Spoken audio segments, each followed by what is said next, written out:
Hi, welcome to the first edition of Outdoor Rec and Leisure. Today I'm going to be teaching you how to tie some knots. Some of the first things that you are going to need, or basically the only thing you're going to need, is a rope.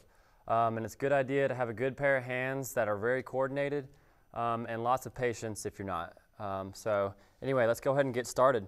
One of the first things that you want to do is, just for your safety for everybody that's climbing around you, is to flake out your rope. And flaking out the rope is a very simple process. You just want to run your fingers through the rope. And the reason for doing this is to test the integrity of the rope. You want to see if there's any breaks in the nylon, any tears in the sheath, or anything like that. And you want to go through the entire length of the rope. It doesn't matter if it's 200 feet, if it's 400 feet. You want to do the whole thing. And so anyway, let's go ahead and get started. The first knot that I'm going to be showing y'all is the figure 8. So you'll want to kind of hold your rope like this and then bring this side up, wrap this front end around the back, bring it around one more time, and then loop it through the top loop. And that right there is your figure 8. You can see how that kind of resembles the number 8. This knot's not super useful, but it's useful in application for other knots like I'm going to show you right now.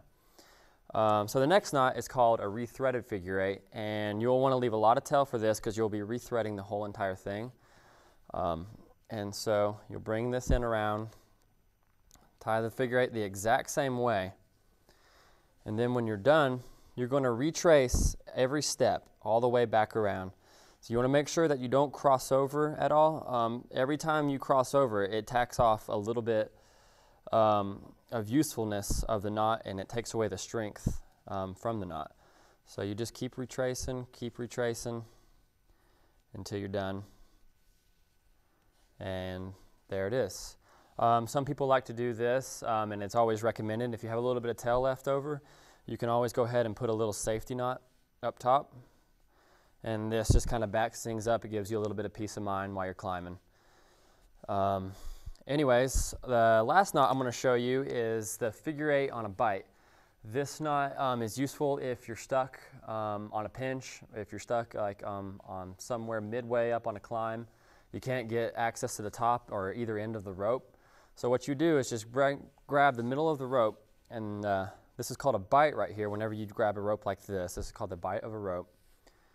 And what you'll want to do is tie it the exact same way as we've been tying the other figure 8s. Bring it around the back, loop it around the front one extra time, and then bring it through the top loop. And there is your figure 8 on a bite. So you can see how mine is a little bit questionable right here. If it looked like this, you would definitely want to retie it. This is not as safe as it could be.